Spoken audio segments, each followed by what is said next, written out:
Hi, and welcome to History Respawned. I'm your host, Bob Whitaker. On today's episode, we're looking at Pentiment from Obsidian Entertainment. Pentiment is a narrative adventure game set in Bavaria in the 16th century. The player takes on the role of journeyman artist Andreas Mahler, who gets caught up in a murder mystery involving Kearsaw Abbey and the town of Tassing. Pentiment caught my attention not only because of its subject matter, but also because the developers promoted this game by playing up their reliance on historical sources and historians to help them with the game's setting and its use of illuminated medieval manuscripts, which are the basis for the game's art style.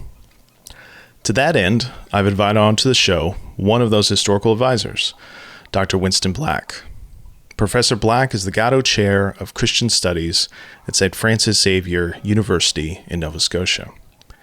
He's a historian of medieval science, medicine, and theology, with a focus on the history of drugs and pharmacy. He's the author most recently of Medicine and Healing in the Middle Ages, A History in Documents. He's also co-edited a collection of essays titled Beyond Cadfile, Medieval Medicine and Medical Medievalism, coming out in 2023. Winston, welcome to History Respawned. Thanks for having me, Bob. I'm excited to be able to talk about this with you. So you have been playing Pentiment. I have been playing Pentiment. I decided that the best way to approach this game was to try to avoid spoilers for the audience. So here we are with Andreas, our journeyman artist, and we are at the very beginning of the game. And so I thought this might be the best way to deal with it, just because I'm worried that this game, being a mystery, being a rather long game too, I've been into it about 15 hours. I think you've had about the same playtime. That's right, yeah. I want to make sure that we save the good parts for anybody who might be watching and is interested in this game. So, Winston, could you tell us, how did you become a historical advisor for Pentiment? Yeah, sure. Yeah, I'm one of the three professional historians who were brought in as consultants on the game. And sometime back in 2021, I was contacted by Josh Sawyer of Obsidian, the game's creator, narrative designer, to see if I'd like to contribute some of my expertise. And it was good to hear from him, because I've actually known Josh for many years. He and I went to college together in Wisconsin at Lawrence University, and both of us followed a similar path there. Lawrence has a music conservatory, and what happens to a lot of students, as it did to both Josh and me, was that we started as music majors, couldn't hack the rigors of professional music, and moved into the humanities. And so Josh got a history major there, and I did English and then a medieval studies major. And we've stayed in touch on and off over the years, and I've really watched his career just skyrocket as one of the most amazing video game designers active today. He, in some ways, the whole game is kind of a love letter to his undergrad. Mm-hmm. And one of the other consultants was Professor Ed Kern from Lawrence University, the early modern European professor there. So he was one of the people to contribute, Ed was, to the specific context of 16th century Bavaria, his specialty. But Josh knew he wanted a lot of just context in the body, in the people of the period. And that's where I could contribute to medicine, the life cycle, death, and bodies, all areas of my own research as a historian of pre-modern medicine. Yeah, great. Well, it's such an interesting story. And your story of not being able to hack it as a music major actually reminds me of my wife, who has a very similar trajectory. Yeah, there's a lot of us. I know that well. There's a lot of y'all. Yeah. So great. And so, you've had a moment to play this game, kind of in between bouts of finishing off a semester. So I'm wondering, That's right. what has that play experience been like for you? Is there anything about the game that surprised you? Anything that you found difficult? What has that experience been like?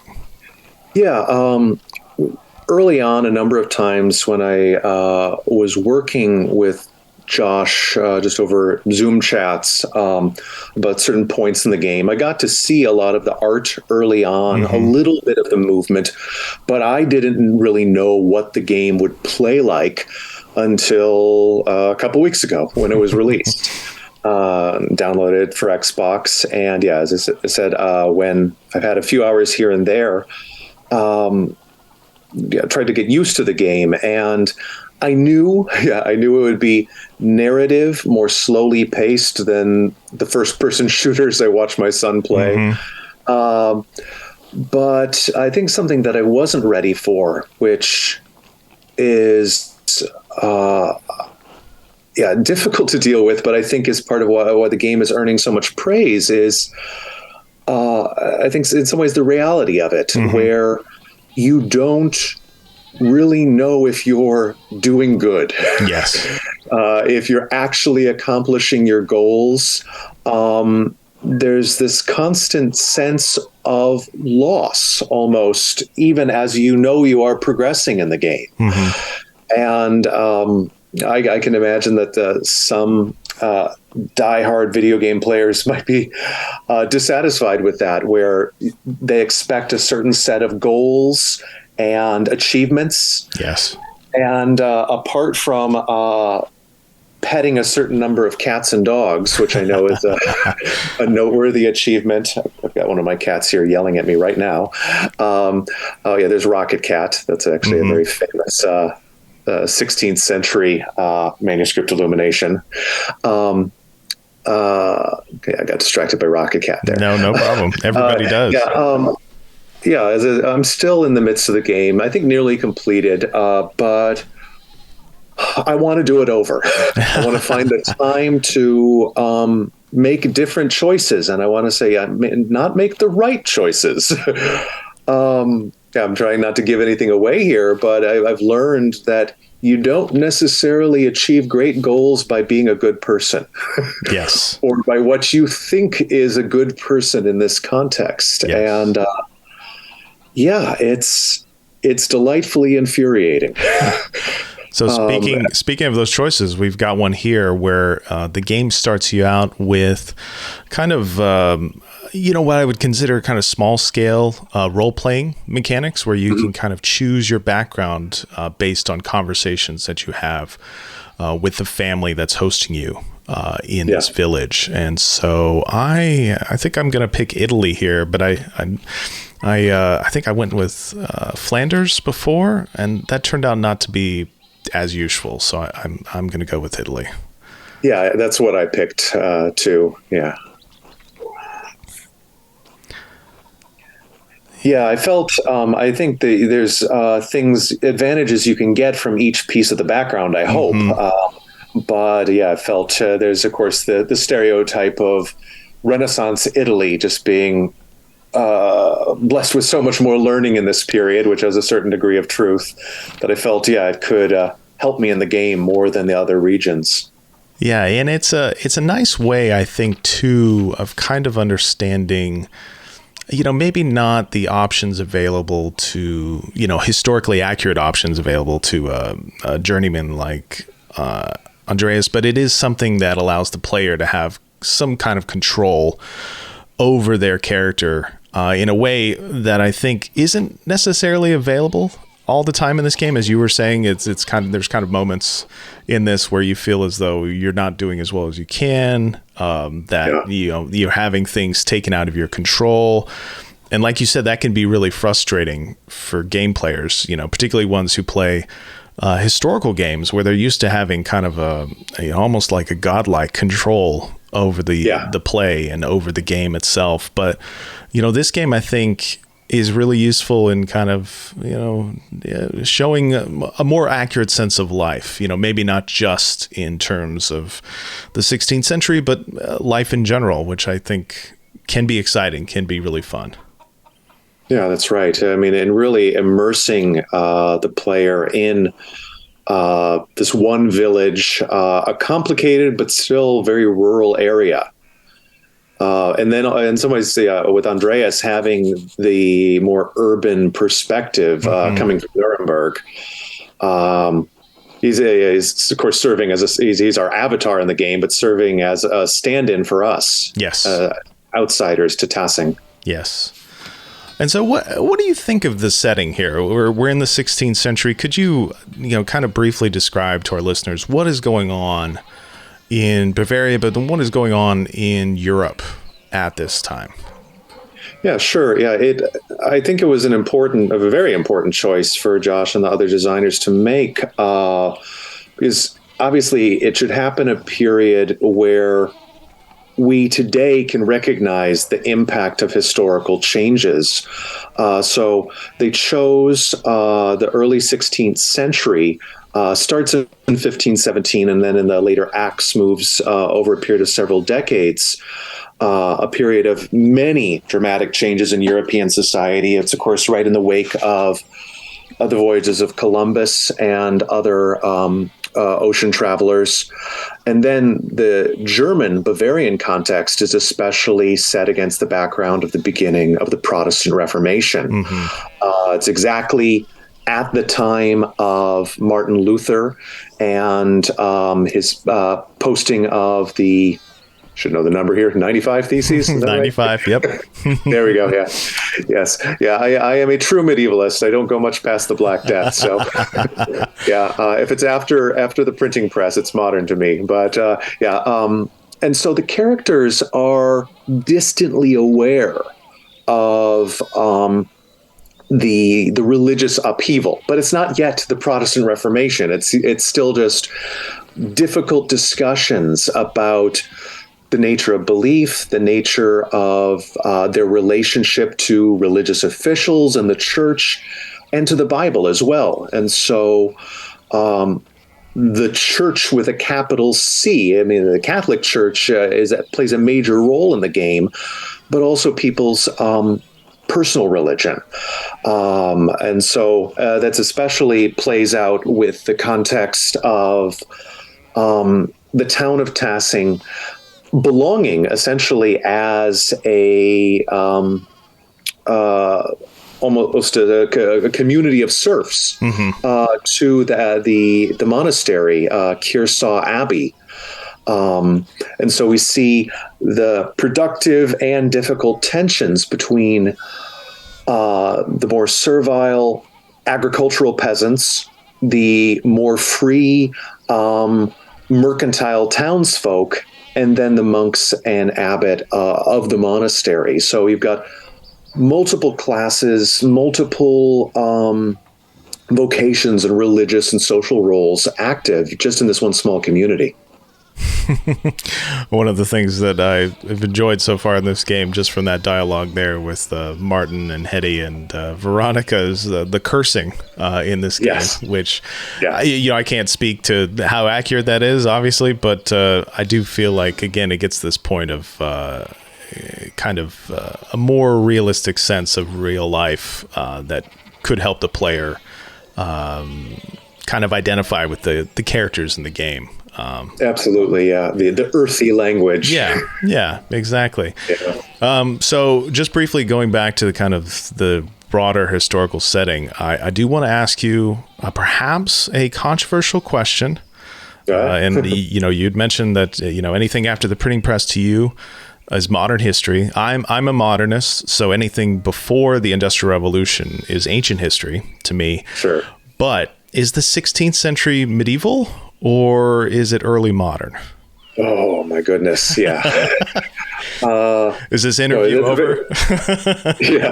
No, it's a very good question. And I know you also, as a history professor, we're, especially in the history of the West, we're often bound by these pretty basic narratives where history is divided usually just at 1500 before and after. And it's a handy dividing date. There is a lot about the 16th century, and already here in 1517, we've got the printing press, we've got guns, we've got global travel. I avoid the R word, Renaissance. I don't like that one, but I'm happy to call this period early modern in some respects. But there's obviously a but you could hear coming here. And I realized, the title I gave you for my most recent book, I misspoke it. It's not. It was medicine and healing in the pre-modern West, rather than medieval. And I chose that title just a couple of years ago, and this is after working in my field for about 15 years, where I've realized that, just as you were saying, there's a unified history of, if not the world, at least of the West, Europe, and Europe colonized Americas, that doesn't change too much until the 18th century. Yeah. And when it especially comes to medicine and healing, my favorite area, it's still very much medieval in this period. And I think Josh Sawyer knew that, and that was why he brought me in partly. But this is, I think, part of the very title of the game, the Pentiment, the layers. You can see the medieval under the early modern. It's not gone. There's no easy transition. Well, and that's, I ask you that question partly to be provocative in a historical sense, but I think it gets to the heart of what makes this game and its setting really interesting, is the fact that it does kind of take on this era that is truly a time of transition. And I think that makes it compelling to the players. We've got not only kind of a setting in terms of architecture, in terms of the art, in terms of your employment, in terms of the people and their roles, that feels very medieval, but at the same time you can feel the change coming through. And as you go through the acts in this game, you see that transition and what kind of improvements, but also devastations that it has wrought. That's right. I think that's really compelling, and it also helps the player understand, I think, to a limited extent, that the kind of definitions that historians often use for different eras, they aren't always cut and dry. It is not as often as simple as it is in modern history, where we've got the era of the Second World War, or the First World War, or the era of high imperialism. These are different eras of time that can often blend together in really interesting ways. And I think you get a sense of that too from the script being used from the characters. You see some of them appear with a kind of medieval handwritten script when they're talking, but then we had just talked to the printer in town, and he has a typeset script. I love that effect. It's so great. I love that about this game. Yeah, and you can see the variety of, the scripts project their language and the speech, which we can't hear. But as a reminder, there is no one way to write a book by hand or by print in this period. And people are still using a variety of later medieval scripts, essentially. And I did love too that the game includes these kind of opportunities where historical terms are used, and you can click on them kind of a bit like a footnote, I guess, in a Kindle edition of a book, where it gives you a little definition in case you want it. And I enjoy this because it is something that gets to historical knowledge for the player, but then also it's not kind of hidden away in a menu, and in order to view it, it only takes a moment to click either with the controller or with the mouse on this, take a look at it, and then you're right back into the game itself. I think it's very clever. Yeah, it was well done. And I love the use of, echoing the technology of a medieval manuscript. It's using the maniculum, the little hand, which often is used to point the reader to marginal commentary. And so it's echoing the way books were still working in this period. Mm-hmm. And here we've got a lord coming into town, going to visit the abbey and the abbot, and we get a little bit more detail here.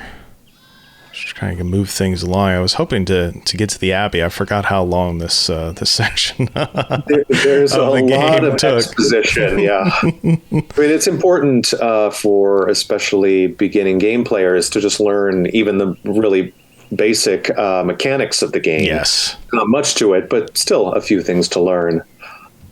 Yeah, and even in the game itself with the story, there are so many characters. You know, this is a kind of a rural village, kind of off the beaten track, and yet there are many villagers, many peasants. There are many members of the abbey, and that you kind of have to keep track of, and you really do have to keep up with your journal. In order to make sure you're not missing any details. Yeah, I found myself using the journal a lot, especially for characters, because those, especially with German names, yes, tend to blend together. I think that's what I liked about the monastery. Being a more international institution, has brothers from and sisters. It's a double monastery from all over Europe, and so you can remember. Oh, you're the Englishman, you're the French monk, and so on. Yeah. Yeah, and so I was curious about that. I mean, you know, how representative would you say that this game's village and this game's abbey is for this time period, not just in terms of the kind of relationship between the abbey and the town, but then also in terms of the type of people who were at the abbey in particular? Yeah, it's a discussion I've been having actually with some medieval historian friends. We're working through our questions of, is this still medieval? Is it early modern? Mm-hmm. I think for the most part, it does fill the role of a fictionalized but realistic representation of a later medieval town. Mm-hmm. A number of liberties had to be taken, I think, for the sake of the narrative and for more interesting gameplay. For example, I don't think there were any double monasteries left in Europe by this point. Interesting. They were already deemed problematical in the 12th century, 300, 400 years before the context of this game. I'm fine with that. It's still a plausible and creation, and even the characters address the fact multiple times of how dated Kearsaw and the customs of the area are. There we go. We've got confirmation here. 95. Yes, 95. Yeah. Is something that did occur to me. Here's the nitpicking that I don't want actually players or historians to do, but the 95 theses were put up in October of 1517, and the game's in the summer of 1517. It's late August, yes. Yeah, there you go. Well, there we go. Well, whatever. Throw the game in the dustbin then. I know years ago as a younger professor, I would have gotten hot under the collar about tiny inaccuracies in historical games. It's not worth it anymore. Yes. And it's more, does it provide the feel of a general era? Mm-hmm. And absolutely. Yeah. Everything here is plausible. And I think, this village may be more complex than any other genuine small agricultural Bavarian village really was. But that's for the sake of the game. Yeah. And it's in some ways, it's a stained glass window. We've got all these little pieces giving us different colors of this society at the period. That's where, we've got the Baron here and Andreas and the monastery, all of which serve as conduits to a lot more outside knowledge. Yes. Yes. Yeah. Well, and I That think, these yeah, rural villages wouldn't have. exactly. And, you wouldn't want, I mean, the worst thing that a game can be, in its truest sense, the worst thing a game can be is boring. And so I feel Yeah. like the more of these, accurate and representative ideas that you can paste in, even if they're not technically, in a pedantic sense, even if they're not technically accurate, it's still great for the player to have all of these different opportunities to explore early modern / medieval life at this time. So, that helps to make the game engaging. That helps to make it interesting. And sure, it might not be absolutely accurate, but like you were saying, that's not really the point. Yeah, yeah, and in many ways, the period here is we've got to just ask what function is 1517 serving? What function is Bavaria serving? And as we're talking about, it's about on the society on the verge of a painful transition. Mm-hmm. A mirror of today in many ways.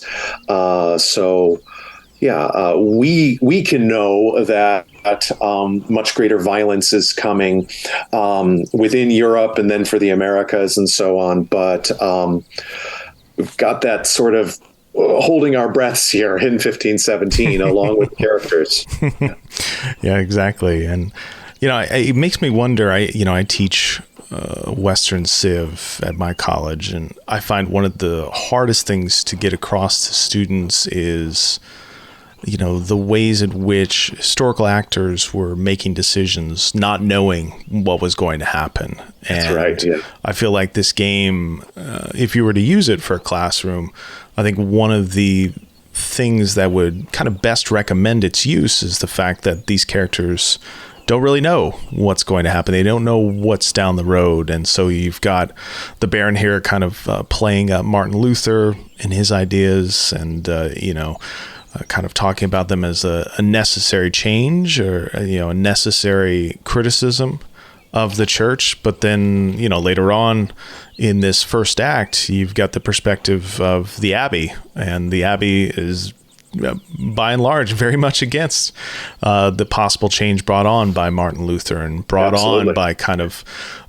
new technology. And so I think that's really useful for potential players who are students, because you can talk about kind of historical contingency until you're blue in the face as a lecturer. But, I think that just a few hours with a game like this might get that point across better than we could. I think it also provides a lot of good reminders of how we tend maybe to overemphasize the apocalyptic changes, the revolutions. So we love that in the modern era. But here we see in the Abbey and the village, the perpetuation. Andreas is still a manuscript illuminator. And yes, those still were being made, maybe for a shrinking and different audience in 1517. But it's not like Gutenberg developed the European version of movable type, and then suddenly the manuscript industry collapsed. Yeah. Yeah, it took 100 years and more for manuscripts to really be considered a thing of the past. And the same could be said for almost any of these areas of religious belief or medical practice and so on. So here we're getting some talk here. So we learned that the Baron is here to check in on a manuscript that he has ordered, and we learned that he's been a patron of the Abbey for maybe the past decade or so. And we learned that the kind of Abbey's business, like you said, the scriptorium is not really doing gangbusters as it has been in the past, but then also that there is kind of divisions growing between the townspeople, the peasants, and then the Abbey in terms of taxation.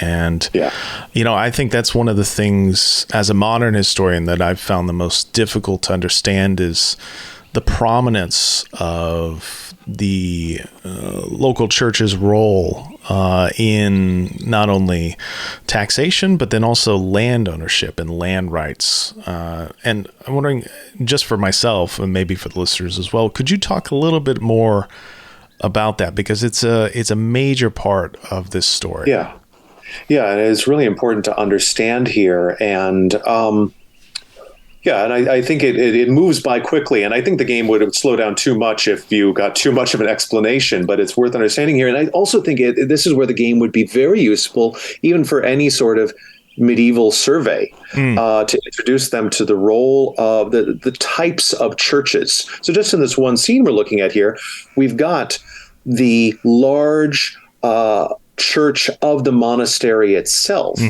But this is different than the parish church for the villagers. Yes. And we may have passed it earlier where Father Thomas, he's the parish priest. Oh, yeah, and there's the abbot. But then to our left, their right here, we also have a chapel, a separate tiny church dedicated to the relics of one of their favorite local saints. So we get, just in a matter of minutes, a very realistic, accurate reminder of the different sort of churches, religious institutions that exist even within one Catholic village. Yes. But to get to that original question here, there's often this stereotype that gets perpetuated in medieval and pseudo-medieval pop culture of simply the lord of the manor, usually this cruel, aging warrior brute, who, I mean, some of them are nice, some of them are not, but and of course, that sort of landlord did exist. Yes. But many landlords of the Middle Ages and still here in the 16th century were institutional. It very often that institution could be the large local monastery, which owns or holds in perpetuity entire villages. And they have some say over some of the peasants in the area. And here's where it's still difficult after 20 years of teaching this, where to explain to students, no, these are not slaves, but they are bound in some way. And then we see that division of the village clearly between the peasants and the townsfolk. Yes. Never explained, but I, as a teacher of this, know that, the peasants, they have to follow the tax rulings and sometimes cruel seeming laws of their landlord, which is the institution of the monastery. They see the abbot as really their landlord. For example, they're not allowed to collect firewood in the forest, or take their pigs into the woods to eat acorns and things like that. And the thing that's oppressing them the most is simply too many taxes and having to pay taxes in cash rather than in kind, in crops goods or chickens. Food. And so this is hardly a new complaint in the 16th century. Peasants throughout the Middle Ages had similar complaints, but part of the dramatic historical irony of the period is, we've got growing literacy, we've got the printing press, we've got the dawn of the Reformation. A lot of changes are getting even the illiterate peasants to think about big change. Yeah. And it's interesting to kind of consider, how those changes are often interrelated, with the Age of Discovery and the Reformation and these questions over land rights all seemingly coming to a head, not only here, but then kind of in wider Europe. Makes it a very fascinating era. It doesn't make me want to stop being a modernist. However, it's too late for me. I can't learn all these languages, but still interesting to learn about in games like this. Yeah, I think there's a good reminder of the sort of the middle European average person's perspective, where I think there was only once in the game do they mention the Americas.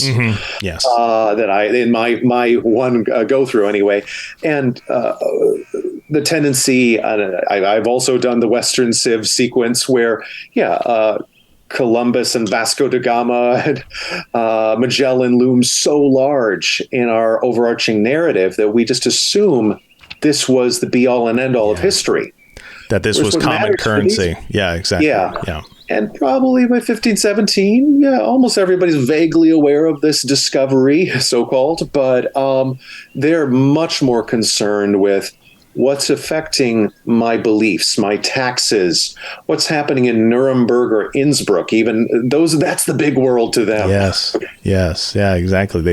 They refer to what, we would maybe consider in modern history to be rather small, insignificant cities to being, these are the big cities. This is where danger lies, where not only danger in terms of troops, but then also in terms of dangerous ideas that are spreading around Europe at this time. And you get so many instances, particularly in, I think, the second act of this game, where, players talk to, or the player talks with, townsfolk about their experiences over the past several years. And they talk as though, I've never left Tassing. I've never went beyond, the forest. And so I have no idea, what you're talking about. And so I think it's another thing, though, that could make this type of game really useful for students to play, is just kind of understanding, how limited the scope of most people's lives were in this era. Yeah, absolutely. Where if they traveled at all, it would be just to a larger market town a day's ride away. And that's about it. Yeah. So I know we're a little pressed for time here. I want to make sure that we finish up. But I thought maybe we could end by trying to make our way into the scriptorium, which is kind of the focal point for not only a lot of the game's artwork. I love the character of I just want to say I love the character of Rudiger. Yes, he's so great. Yes. Yeah, he's a lovely character. I've got the sound turned down here for this recording, but he's got a great voice and great singing and, great music all throughout the game, great sound editing as well. And maybe now that I know this music background for Josh and the rest of the team, maybe that makes a lot of sense then. Yeah, and bringing in the group Alchemy, so there's new music being done, but some of it is genuinely old. Some of it is a modern imitation of medieval and early modern music. Just so beautifully done. Yeah. So here's the scriptorium. And so here we are, illuminating manuscripts. Yeah. And we've got Guy here who is, I think, tasked with just writing letters, but still. Yeah, Not the beautiful illuminator is a reminder that an abbey has a lot of business to be done, which still needs to look good, but he's not very happy with his work. Yeah. One of the things I liked about the scriptorium, but if I were to use it as teaching, I'd want to remind the students that a good part of the game, and Josh Sawyer is very clear about this, is also an homage not to the later medieval period, but to the medievalism of Name of the Rose or of Brother Cadfael. As I mentioned, he's a medieval fictional monk in the title of my upcoming book. So there's already a strong tradition of medieval monk murder mysteries. And I don't know of any genuine monastic scriptorium and a joined library that was ever this big. Interesting. And so I hear it's playing a narrative role to show how important it is. Yeah. So what do you, just in a general sense, maybe we'll end on this. Why are there so many medieval murder mysteries? Oh, that is a good question. I mean, does it have anything to do with the kind of general sense, and this is just speaking as a modern historian, but the general sense that, most people believe that most people on the street, most students, they believe that the Middle Ages was just awash in blood, that people were just being murdered. There was violence all the time. There were people going medieval on each other. Yeah. Do you think there's anything to that, or is it something else? No, I think I think, yes, audiences take that away. There's the assumption, just the age of just mindless bloodshed. But I think what we have with both Umberto Eco with Name of the Rose and Ellis Peters, who wrote the Brother Catfile novels, I think they were both drawn to monasteries in particular. They have murders happening in or around monasteries because they are these complicated liminal environments where we can explore some of our ideas about how would I, as a modern viewer or reader, approach the question, say, of evidence, of death, of questioning people, say, in a world without a police force. Yes. And while there were growing groups like police in the cities of this period, there's nothing like that in a small town or a monastery. So you're going to have a monk in these other examples, or a visiting artist here, Andreas. You're left on your own to try to decide what is proof. Where do I find evidence? Is it just from talking to people? Do I look for physical clues? Do I rely simply on my belief system? I think it can tap into some of our own biases today. If we want to maybe not solve a murder, but just answer a question. Yeah. And then, I think that's where it's, in some ways, we don't want Andreas or in Name of the Rose, John F. Baskerville, I think his name was, to be accurate for the period. Yes. They were using them to act like, how would I act? Yes. And especially with Andreas, I don't know if, I'm certainly not making the quote right choices. It's really getting me every single time you get that ominous boom. Yes. This will be remembered. It's like, oh no. Yes. Every single time I fail. Well, and that's a big part of recent role-playing games, digital role-playing games. It's kind of been a phenomenon since 2010, 2011, where you have to make these decisions and you're left with the consequences, and there's no way to really go back and change your decisions. And that kind of, this will be remembered is a big part of that. So it's nice to see that as a player, not necessarily as a historian, because it really does ratchet up the tension, and it makes you feel the weight of your decisions in a way that I think is compelling, but also sad. It makes me sad. I found myself never getting bored with the game, but getting sad, getting infuriated in a productive way. But I think it's in some ways close to tabletop role playing in that respect, where at least if you have a very strict dungeon master who will hold you to your actions, and everything from this point will be guided by the choices you make. Yeah. Well, on that note, that does it for this episode of History Respawned. Winston, thank you so much for joining me. You're welcome. Yeah, it's been a pleasure talking with you. And so, listener, if you enjoy History Respawn's work, please check out our archives on historyrespawned.com. And if you really enjoy our work, please consider supporting us financially on Patreon at patreon.com/History Respawned. And until next time, goodbye.